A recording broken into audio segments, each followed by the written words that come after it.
Good evening, my name is Garrett, and welcome to The Last Call. Tonight's final drink is Old Hamer. This is the cask strength bourbon whiskey, coming in at 60.18% ABV, 8-year age statement.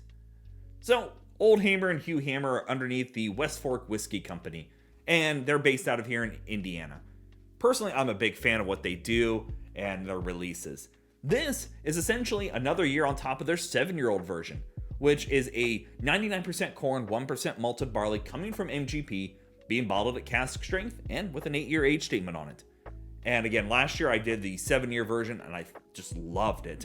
So in 2024, when they announced they were doing the 8-year version, I knew I had to grab it. And we're definitely going to be doing an A-B comparison between the two as well, just to see how much change another year does.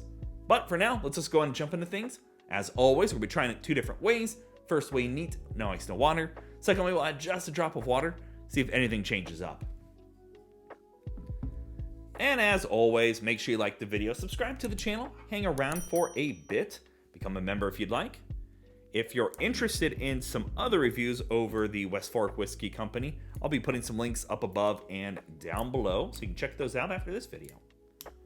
But I try to always grab their bottles because they just do a phenomenal job.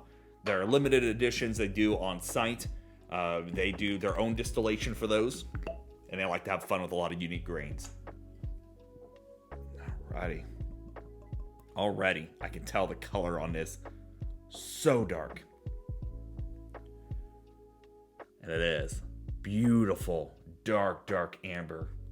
Alrighty, let's go for notes. Oh my, that is toasted marshmallow.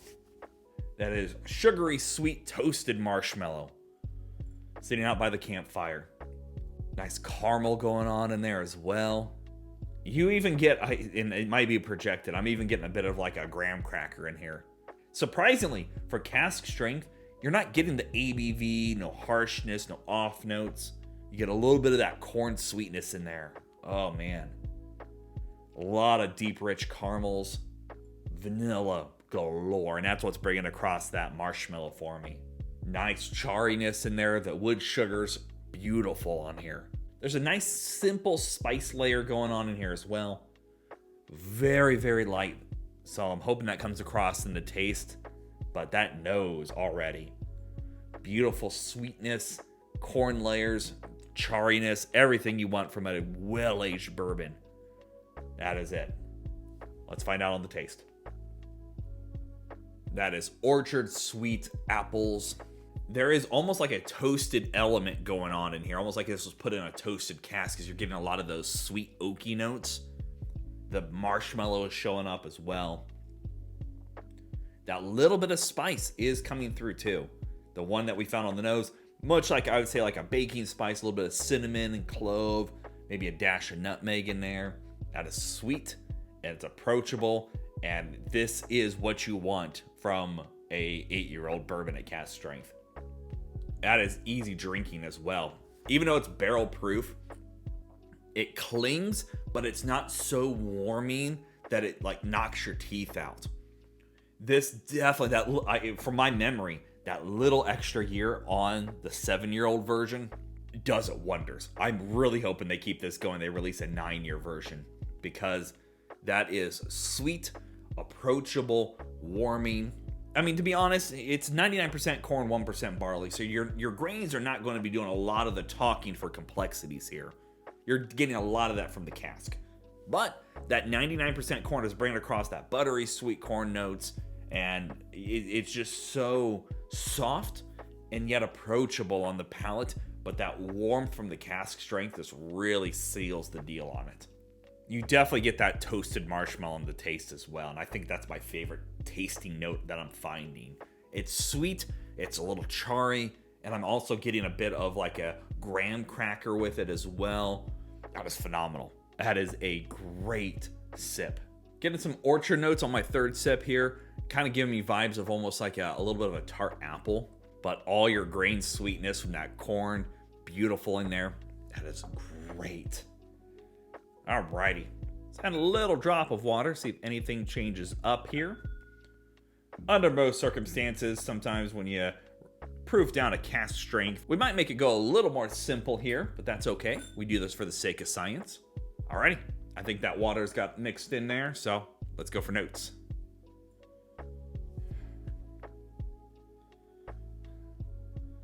Yeah, I mean, that's basically what happened here. It goes a little softer. You get a little bit more of the cask going on.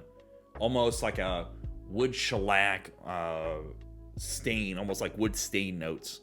Yeah, that's basically what's happened here. Yeah, for the most part, that's pretty spot on. It's gone a lot softer. If anything, I get a little bit more of like a varnish or like well-aged antique furniture on the nose. I call that my craft note. I find that a lot in craft whiskey.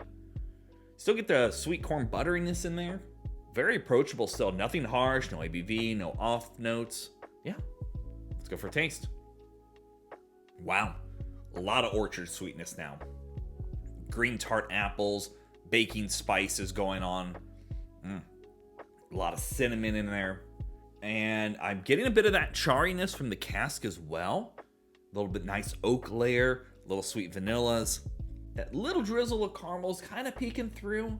That's pretty solid. Let's go back to the neat one here. Oh, those are actually almost like two different whiskeys. This is deeper, richer, oakier. The marshmallow is all showing up in here. Over here, it goes a little softer, but sweeter as well. A lot more orchard notes going on. Again, for me, it's almost like an apple, like a pre-made like apple pie almost. As always, it doesn't matter what you drink or how you drink it, as long as you enjoy it. Both are really solid. Personally, I like it neat, but I can't knock you if you enjoy that with a little drop of water in there. So, alrighty. Let's talk about market price, because we all know market price is market price, and it's always going to vary. Now, you can actually pick this up from the West Fork Whiskey Company's distillery themselves over in Westfield, or you could get it from Seelbach as well. I think they were out of stock of it last time I checked for $100. And to be honest, it's a hard one to argue with. The profile they're bringing across with this is beautifully done. Now, at the end of the day, it is only 8-year-old MGP whiskey, and I understand some people's criticisms on that. At the end of the day, MGP makes great whiskey, and it's hard to knock that. That profile is really good. And I paid $100 for it, and I'd pay $100 for it again. It's great. I love that sweet marshmallow notes that I'm finding, the bit of graham cracker going on, the baking spices, everything that I want in a well-aged bourbon, they're bringing across with this release. I can't knock it. Do I wish it was a little cheaper? Of course I do. But at the end of the day, it's darn good whiskey, and I can't knock it. Keep this release going. I really, again, I hope there's a 9-year-old version and 10-year-old version down the roads. So, there you have it, folks. Old Hamer, cask strength, bourbon whiskey, 8 years old. If you have any questions about the bottle itself, let me know down in the comment section below. I will do my best to answer it. And if you have any specific spirits I should go looking for, also let me know down below. Love doing these reviews and sharing with you the experience at home. And as always, may your last drink of the night be the best one.